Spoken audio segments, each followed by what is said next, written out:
Saudara, pesawat ATR 42500 hilang kontak sejak kemarin dan kini serpihan pesawat sudah ditemukan. Lalu sebenarnya bagaimana bisa mendeteksi hilangnya pesawat ini dan kendala cuaca yang terjadi masih jadi tantangan bagi tim SAR.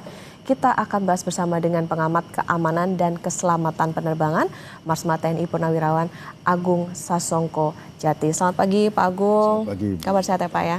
Baik.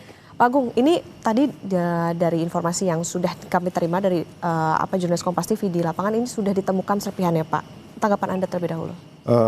Ya bagus sekali serpihannya. Sebetulnya dari kemarin serpihan sudah ditemukan, namun ternyata badan pesawat karena mungkin dia ada kerasnya kecepatan pesawat sehingga terlempar ke lokasi yang lain dan baru ditemukan. Jadi ternyata pagi ini saya dapat informasi dari Lanut Hasanuddin bahwa ada pesawat Boeing Patroli Maritim Angkatan Udara dan heli Karakal TNI Angkatan Udara dikerahkan dan langsung mereka karena pagi ini cukup cerah langsung melihat lokasi dan menerjunkan komando pasukan gerak cepat Angkatan Udara ke lokasi langsung. Tadi yang kelihatan gambar-gambar itu kelihatannya adalah dari tim SAR darat ya. Nanti harapan kita mungkin bisa dapatkan gambar daripada bodi pesawat lebih besar kalau nanti dari pasukan gerak cepat yang berada di lokasi. Jadi bagus sekali, jadi ada kepastian. Jadi memang masalahnya adalah mungkin kesulitan ini karena alat ELT, Emergency Locator Transmitter atau beacon yang harusnya menyala, kelihatannya tidak menyala sehingga agak menyulitkan bagi para pencari kemarin dan akhirnya alhamdulillah ketemu. Oke, kalau dari kronologisnya Pak, pesawatnya sempat hilang kontak dan lain sebagainya, analisa Anda? Jadi gini, saya mau koreksi sedikit ya. Ya. Jadi sebetulnya pada saat pesawat itu mendekati Makassar, mereka sudah kontak kepada approach Makassar, kemudian ke Bandara Makassar, Tower Makassar. Jadi untuk instrumen approach ILS, intercept ILS atau instrumen landing system runway 21. Di pesawat ini kita ketahui dari aplikasi penerbangan bahwa mereka saat meninggalkan Lanut Adi Sucipto, Bandara Adi Sucipto di Jogja, begitu melewati pantai Pulau Jawa langsung turun ke bawah dan mereka kayak terbang rendah di Pulau Bawean ya. Kemudian lanjut lagi naik ke atas ketinggian 7.000, kemudian mendekati Makassar mereka turun lagi melihat pulau-pulau di sebelah barat kaki Makassar, kakinya Pulau Sulawesi itu. Kemudian mereka menyusuri pantai di pantai timur dari pantai barat daripada daerah sana, Sulawesi Selatan. Setelah itu baru mereka kembali dan langsung akan kembali untuk mendarat di runway 21. Nah saat itulah mereka sudah berkomunikasi dengan ATC, Air Traffic Controller Bandara Hasanuddin, dan diarahkan untuk menuju ke poin Openg, yaitu poin di mana mereka initial approach untuk ILS landing. Namun diketahui dari aplikasi penerbangan bahwa pada menit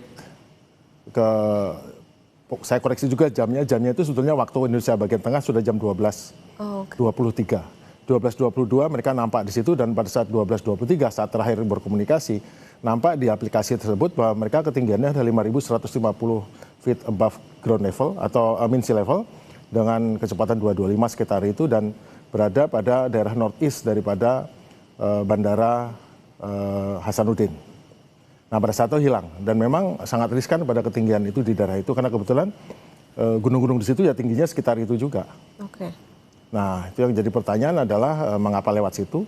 Tapi juga tidak heran karena mereka sebelumnya terbang rendah. Jadi kemungkinan mereka terbang rendah menyusuri daratan. Nah kalau daratan naik ya terbangnya naik juga. Jadi istilahnya follow the terrain. Nah ini kelihatan adalah sepertinya ini control flight into the terrain, FAT. Jadi memang terbang secara terkontrol dan menabrak pegunungan atau punggung bukit. Masalahnya ini apakah sebabnya apa, kita tidak bisa, itu analisa yang tepat adalah dari KNKT nanti. Namun kita ketahui bahwa di daerah semacam itu pada pukul siang sekitar jam 12 itu dengan angin cukup kencang dari laut mungkin dan melepuh puing gunung itu kemungkinan bisa ada turbulensi yang cukup besar di daerah pegunungan semacam itu dan sangat riskan bagi pesawat untuk terbang rendah di dekat-dekat atau puncak-puncak gunung ataupun di daerah yang seperti itu. Jadi menurut saya adalah sekarang yang penting adalah menemukan kotak hitam, baik berupa voice data recorder dan mungkin flight data recorder, serta biarkan nanti KNKT yang membacanya dan untuk mengetahui persisnya apa yang terjadi. Kenapa melewati rute itu, karena memang seharusnya kalau menuju ke suatu bandara, khususnya untuk instrumen approach landing itu semua harus sampai ketinggian Ya, ini. Jadi setiap bandara itu punya ketinggian. Kalau dia masuk daerah timur laut, dia ketinggian berapa, dari selatan, nah tergantung. Kalau umpamanya daerah itu hanya berupa lautan atau daratan rendah, mungkin mereka cukup mendekat ketinggian 3.000. Namun kalau daerah itu adalah daerah berbukit-bukit, bergunung-gunung, maka biasanya ditambahkan 2.000 feet atau 3.000 feet. Umpamanya dari sana ketinggiannya 5.000 feet, gunung tertinggi. Meskipun satu puncaknya saja, tapi biasanya langsung oleh oleh regulasi penerbangan diatur menjadi 7.000 feet. Dia terbang 2.000 kaki atau 3.000 kaki di atas itu. Baru sudah mendekati landasan, baru dia turun. Dia akan holding dan dia turun pada ketinggian itu initial approach. Jadi gitu. Oke. Nah, di lokasi penemuannya ini kan berada di perbatasan antara Maros dengan Pangkep nih Pak. Nah, kalau seperti itu kondisinya bagaimana? Mengenai kondisi terbang di udara itu tidak melihat batas darat. Jadi mau berada dimanapun dengan cepatnya kita bisa berada di Kabupaten A, kemudian di Kabupaten B gitu. Jadi tidak ada kaitan dengan, mungkin masalah akan timbul bagi pencari yang di bawah ya, atau kalau kita naik lewat darat. Tapi begitu di udara, itulah makanya keunggulan di udara adalah kita tidak melihat batas itu sebagai halangan. Jadi boundary atau bentang alam atau berupa pegunungan atau sungai atau danau laut bukan masalah bagi udara. Itulah keunggulan daripada kekuatan udara atau air power ataupun dirgantaraan. Jadi tidak ada masalah mengenai itu. Namun masalah terbesar memang bagi para pencari. Karena biasanya di daerah-daerah perbatasan tersebut, apalagi bukan di kota-kota, makanya infrastruktur jalan biasanya kurang baik kan. Nah, itu jadi masalah. Oke, ada beberapa dugaan Pak, termasuk salah satunya KNKT yang menduga karena emergency locator transmitter yang tidak berfungsi. Penjelasan Pak? Penyebab sulitnya ditemukan karena emergency locator transmitter. Kita harus tahu bahwa emergency locator transmitter itu dipasang biasanya kalau di pesawat penumpang ya, biasanya ada dua, satu yang portable diletakkan di depan bisa digapai oleh kru, dan satu lagi yang bersifat permanen berada di belakang pesawat. Dua-duanya biasanya ditempatkan berdekatan dengan flight data recorder dan voice data recorder. Nah, ELT ini berfungsi bekerja dengan beberapa gelombang. Pertama gelombang 406 MHz itu untuk satelit, langsung ke satelit. Kedua gelombang 121.5 untuk VHF dan 243 MHz untuk UHF. Nah, untuk yang satelit ini biasanya dipancarkan. Jadi satelit untuk SAR itu terbagi atas satelit yang ketinggian geostationary orbit, ketinggian 35.000 kaki, itu ada 4 satelit dari Amerika dan Eropa serta India.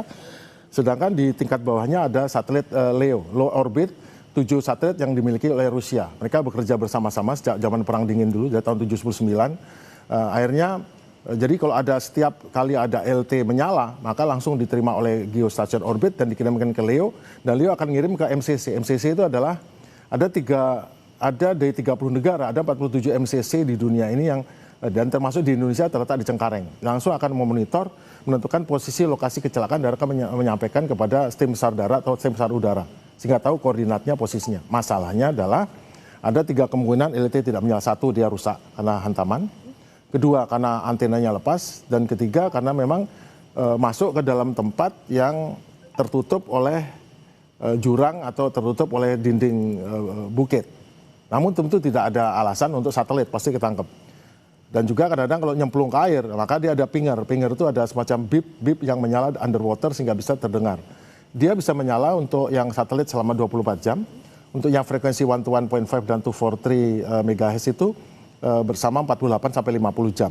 Jadi sebetulnya nggak ada alasan. Nah, masalahnya kelihatannya dengan hantaman yang besar ini rusak. Karena diaktifkannya ELT ini dengan benturan atau adanya kekuatan gravitasional yang sangat besar mendadak yang bisa dikategorikan terjadi impact, maka dia akan langsung diaktifkan.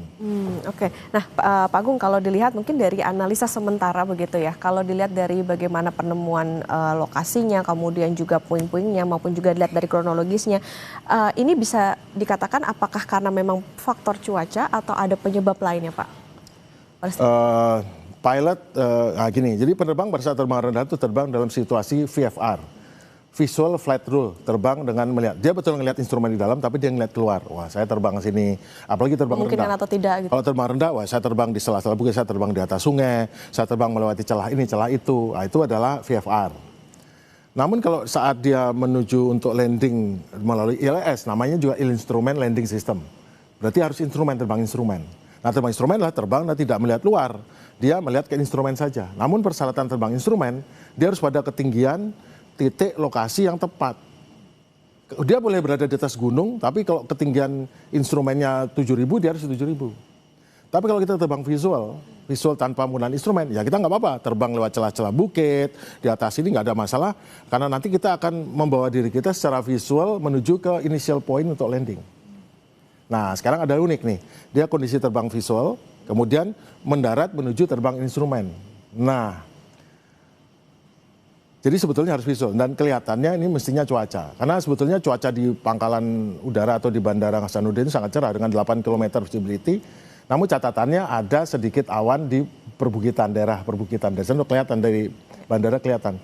Nah, jangan-jangan pesawat ini masuk di daerah yang sedikit awan nih. Karena awan sedikit pun dari jauh begitu dekat sebetulnya awan tebal. Dan awan tebal ini katanya menyelimuti puncak-puncak. Mungkin pesawat ini hanya terbangnya mungkin hanya sedikit di atas atau mungkin sedikit, mungkin hanya nyerempet saja. Tapi kan hanya nyerempet itu kan Tetap masalah besar di pesawat. Karena harusnya tidak harusnya jauh, harusnya dia 1.000 feet atau 2.000 feet, 3.000 feet dari ketinggian itu, dia tidak boleh pada ketinggian itu. Oke, melihat dari kemungkinan itu Pak, kemudian juga dari puing yang ditemukan dari visual yang bisa disaksikan ini, artinya begini, dugaannya memang apakah memang terjadi adanya ledakan atau hanya menabrak tebing saja? Kelihatannya mungkin bukan menabrak, kelihatannya seperti menabrak tetapi tidak menghantam tebing, tapi dia seperti menabrak permukaan gitu, sampai karena kecepatan tinggi dia akan terlempar pada jarak yang cukup jauh. Karena di puncak sana kan ketemukan lembaran-lembaran bodi pesawat bagian bawah itu. Ya. Kemudian tidak ketemu di situ, berarti pesawatnya masih terlempar ke arah yang dicari, yang ketemu sekarang ini. Oke, itu ada kemungkinan nggak Pak? Misalnya kan tadi kalau dikatakan oleh jurnalis Kompas TV di lapangan bahwa itu akan diperluas lagi areanya. Seberapa jauh kemungkinannya untuk ditemukan lagi di lokasi yang lain begitu? Kalau dia tidak berhenti karena menghantam tebing atau masuk ke suatu tempat yang ini, ya berarti dia akan cukup jauh untuk glosor, istilahnya bisa terglosor ataupun terlempar seperti dilemparkan kan. Seperti ada pesawat, ada sesuatu yang terbang, kemudian kita terpukul gini kan dia akan terlempar. Seperti halnya kita lempar sesuatu, menghantam apapun, dia akan terlempar terus. Selama itu tidak ada yang suatu dinding yang menghentikan dia. Oke, nah Pak, kalau dilihat dari saat ini bagaimana topografi di lokasi ditemukannya, kemudian juga faktor cuaca, apa yang bisa menjadi tantangan bagi untuk tim yang mengevakuasi di sana untuk bisa menemukan bagian-bagian lainnya, termasuk tadi yang sangat penting kan black box salah satunya. Kita bisa lihat nih bentang alam dan cuaca. Cuaca menghalangi visibility dan bentang alam ini yang membuat kita bisa lihat di sini betapa jurang-jurang ini akan menyulitkan untuk mendapatkan. Dan saya lihat sekarang beredar di WhatsApp itu ada gambar pesawat yang secara AI dibentuk itu tidak baik, sebaiknya dihentikan itu. Jadi kelihatan pesawat utuh terbakar, itu tolong teman-teman itu harap dihentikan, itu menyesatkan. Kondisinya seperti ini, dia berkeping-keping seperti ini. Laporan dari pasukan yang di sana pun sudah ngelihat, dari helikopter yang lewat juga seperti ini. Ini dari helikopter sepertinya ini. Oke, kalau dilihat dari serpihan yang bisa ditampilkan itu bisa kelihatan nggak Pak ini bagian apa begitu? Itu kelihatan, itu bagian ekor, kemudian bagian ini memang berkeping-keping seperti itu. Oke, kalau misalnya dilihat itu memang bagian ekor, berarti tadi kemungkinannya itu tadi ya Pak ya, seperti menabrak tapi bukan menghantam. Tidak menghantam langsung, dia nabrak, kemudian habis itu dia menabrak-nabrak sepanjang jalannya sampai dia berhenti, momentumnya berhenti. Pak, tapi kalau tadi dari penjelasan Pak Agung juga artinya gini, tadi ada beberapa kemungkinan soal ILT itu tadi rusak, antena lepas dan lain sebagainya, ada kemungkinan soal human error juga nggak sih Pak? Human error itu nggak bisa, kan gini, pesawat itu kalau kecelakaan itu ada 5M, ada namanya manajemen, ada man, mesin, kemudian ada yang lainnya ya. Itu tidak bisa diambil kesimpulan karena kadang-kadang kita menyangka begini, kadang-kadang hal yang lain. Ya. Bisa sistem navigasinya rusak, bisa setting apanya rusak, bisa mungkin banyak kejadian, contohnya zaman perang, saya sering juga diwawancara soal perang ya. GPS itu Mbak, kalau dia contoh dalam perang kemarin Iran dengan Israel itu saking untuk menghalang-halangi rudal itu dibuat namanya adalah jammer GPS. Bayangkan orang yang menggunakan Google Map di Tel Aviv itu melihat posisi Tel Aviv itu ada di Jordan. Artinya bisa disingkirkan 300 kilo.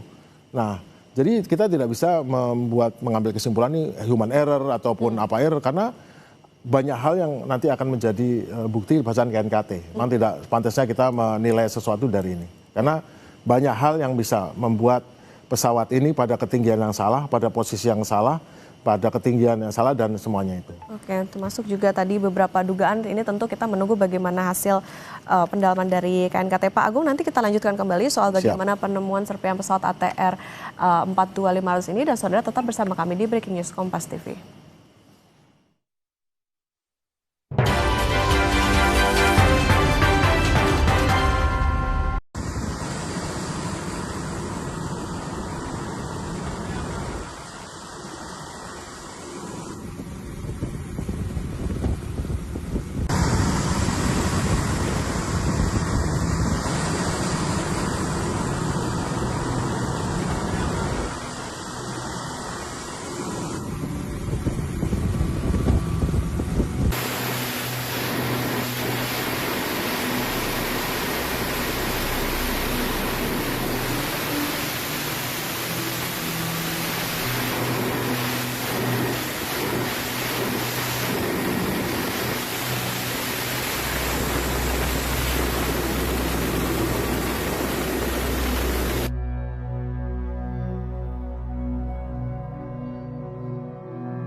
Saraung bersama ini keliling titik jatuhnya pesawat. Cekiknya angin di sini. Iya. Nah, serpihan-serpihan di Bulus Saraung, serpihan kapalnya.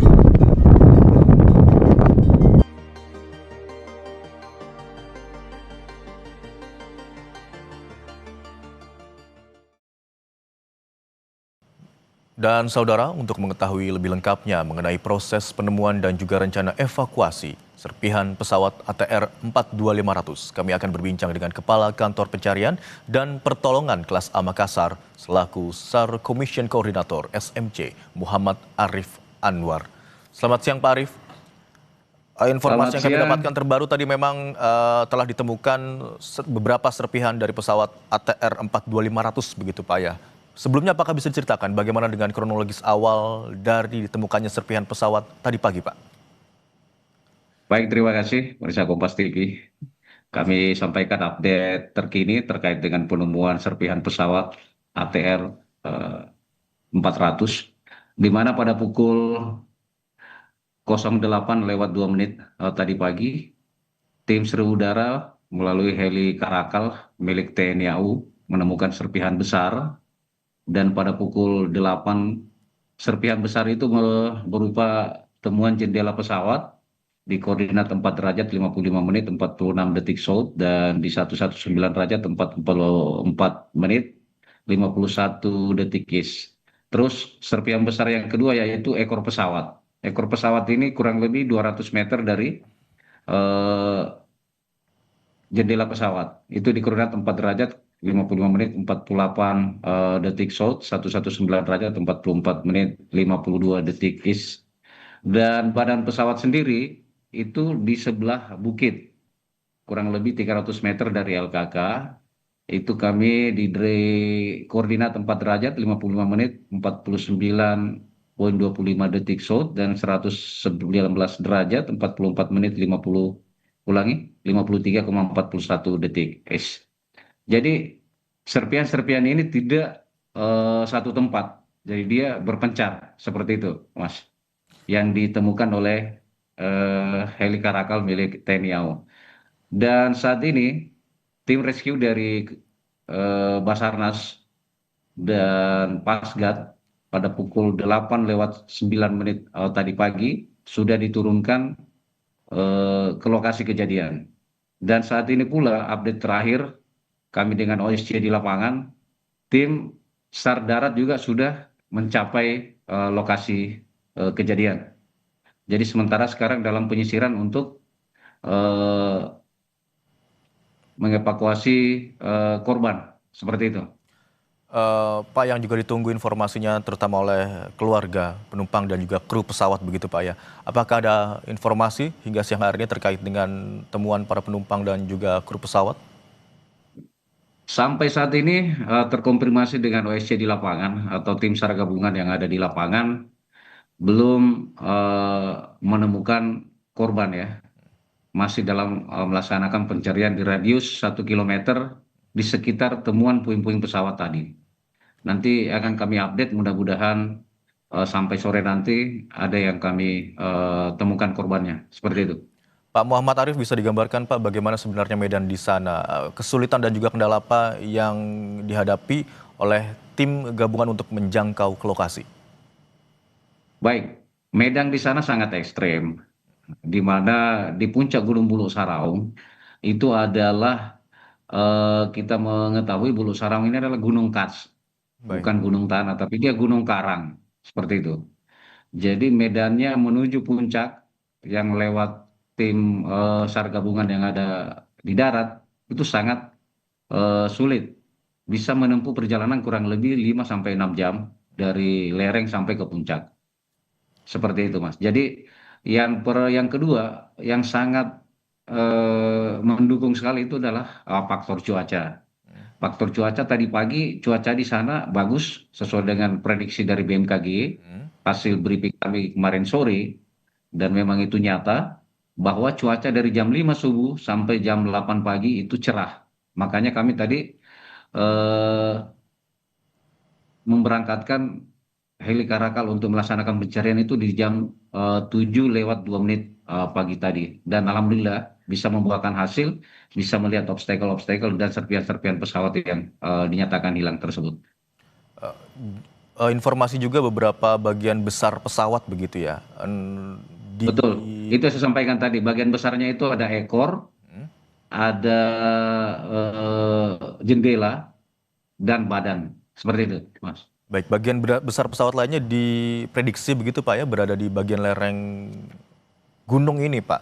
Lalu bagaimana tim yang bisa dikerahkan untuk bisa mencapai ke bagian tersebut? Apakah ada lahan begitu setidaknya yang dapat didaratkan atau dapat menjadi tempat bagi helikopter untuk mendarat untuk menerjunkan tim ke sana? Kalau heli tadi pagi, kalau cuaca bagus, heli Karakal tadi pagi mendarat Baik. dan menurunkan 6 orang tim rescue, 5 orang dari Pasgat dan 1 orang dari Basarnas. Itu tim yang pertama sampai di lokasi, seperti itu. Dan sampai saat ini tim darat juga sampai di lokasi, seperti itu, Mas. Tapi kalau cuaca buruk, laporan dari lokasi saat ini visibility itu cuma 5 meter karena terhalang oleh kabut. Jadi tidak memungkinkan untuk kita melaksanakan evakuasi melalui udara. Seperti itu. Berarti sudah berkoordinasi dengan BMKG Pak terkait dengan rencana pencarian hari ini. Bagaimana cuaca saat ini di sana dan prediksinya cuaca dari BMKG seperti apa? Baik, BMKG dari kemarin di posko kami sudah berada, baik Kepala BMKG sudah berada kemarin kita bersama di sini dan beliau menyampaikan memang prediksinya jam 5 subuh tadi sampai jam 8 pagi itu cuacanya bagus. Makanya kami mengambil langkah untuk memberangkatkan Heri Kalakar itu di jam 7 pagi tadi. Nah, setelah itu memang seperti prediksi BMKG di sana tidak hujan tapi berawan. Dan ini sangat menyulitkan untuk pesawat untuk melaksanakan penerbangan apabila visibility-nya cuma sampai 5 meter. Tidak memungkinkan seperti itu. Dari titik diduga jatuhnya pesawat di sana ya Pak, apakah titiknya akan diperluas atau saat ini fokus pencariannya ada di beberapa titik Pak Anwar? Untuk fokus pencarian badan pesawat sudah di tempat itu dan kami sudah temukan. Baik. Kami sekarang berfokus mencari korban. Nah, korban yang kami cari itu di radius 1 kilometer dari LKK atau dari tempat ditemukannya serpihan yang tadi, yang besar tadi. Baik ekor, jendela maupun badan pesawat. Kami melaksanakan pencarian radius 1 kilometer dengan 4 seru darat yang kita bagi sesuai dengan OSC di lapangan, di mana tim di lapangan saat ini cukup banyak dari TNI, Polri, Potensi SAR, maupun dari Mapala atau pecinta alam, pokoknya berjibaku kurang lebih 1.200 personil yang ada di lapangan saat ini. Seperti itu, Mas. Cuaca cukup mendukung saat ini untuk melakukan proses pencarian. Apakah juga dengan jalan komunikasi di sana setidaknya untuk berkoordinasi dengan pos pantau yang mungkin berada di sekitar lokasi tersebut? Alhamdulillah, kebetulan kami ada Starlink portable, jadi kami membawa Starlink dan lancar Baik. melaksanakan komunikasi dengan tim yang ada di lapangan sampai saat ini. Baik, terima kasih atas informasi yang Anda bagikan Kepala Kantor Pencarian dan Pertolongan Kelas A Makassar, Bapak Muhammad Arif Anwar untuk waktunya di Breaking News Kompas TV hari ini.